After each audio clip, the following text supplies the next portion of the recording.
Good morning. Changing out wheel bearings.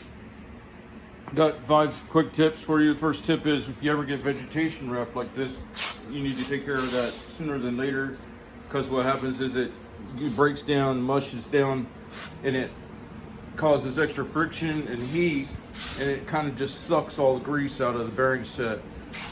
Second tip, I'm going to run through these fast if I can, and then we're getting down to the one where it's really a big time savings.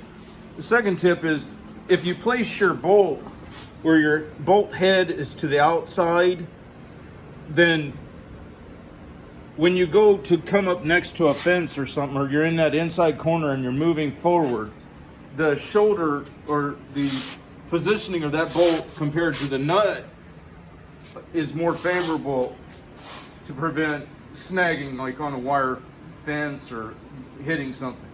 So I always place the bolt head that side, so forward travel would be on the outside, and then on this side I put in, I guess because of snags and stuff, I started doing it. I guess maybe it doesn't make as much difference, but I put my grease port and valve stem to the inside.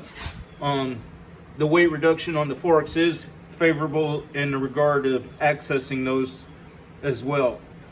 Now let me get this run up, and I'll show you another quick tip is using these cable things. Well, another tip is to have a pair of wrenches that are the right size. On the Hustlers, the nut side and the bolt side are 2 different sizes, and I like to keep things together as kits. And of course you could use air impact, but it takes just a second. And then I like using this thing, especially when you go to put it back together, because if you ever tried to lift up, jostle, and get the alignment right of the wheel to slide the bolt through, you'll know it's kind of a pain in the rear. When we go to put this back together, I'll show you the advantage of having this quick, easy push button to get it just right. You can see the movement on that, so you know the bearings are bad, versus this side, you see no movement. I just changed the bearings in it. All right, let me knock this loose, and then I'll show you the greasing quick tip after we get the bearings knocked out. Hang on.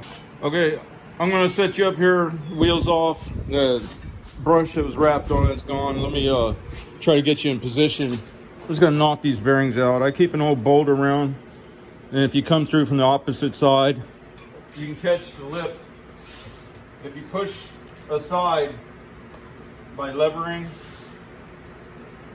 the smaller bolt, this is not the axle bolt, it gives you a little bit of play, so you can go at an angle and catch one side to drive out the old bearings. So you're going from one side to the other side by angling this. And at the time when you're angling it, you're pressing over on the inside sleeve of because there's an inside sleeve that the 2 bearing sets compress on, so that it's not putting pressure on the balls in the bearings.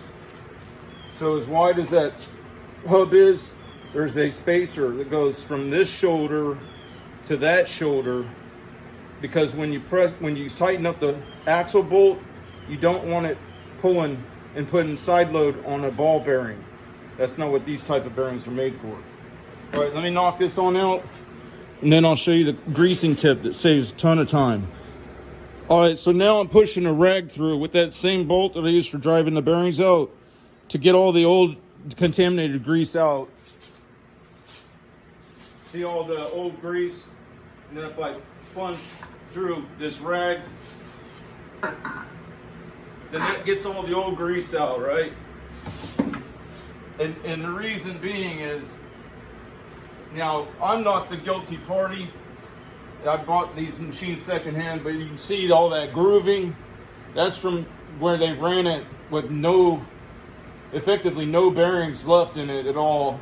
So all that metal is in there somewhere.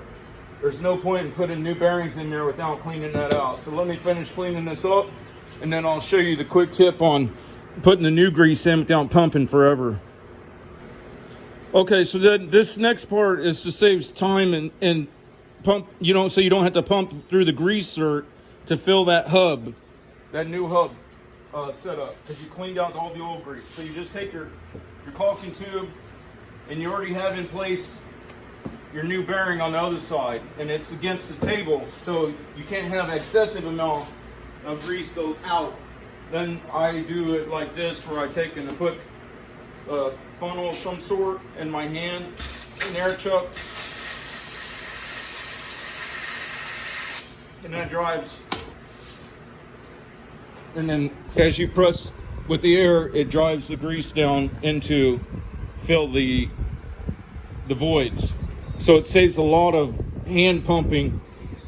And then I'll show you the other, sorry about the camera work. Now I'll tap the other bearing on and I'll go to put it back on together. Okay, and then we've got the wheel here.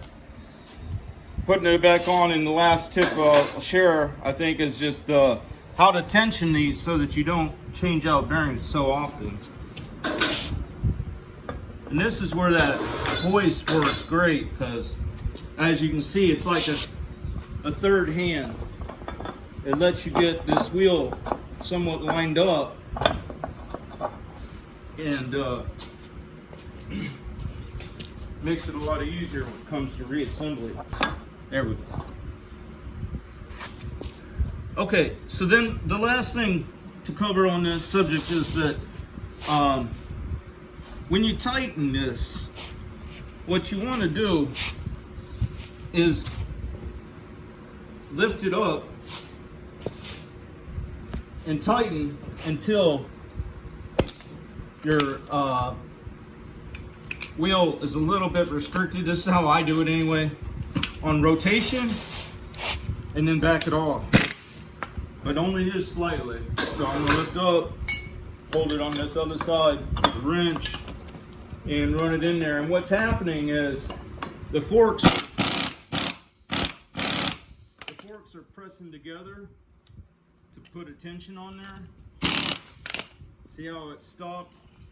Now I might back it just a little bit, okay? And then that's how I set my front wheel bearings up. All right, hopefully that's useful information. Y'all have a good day.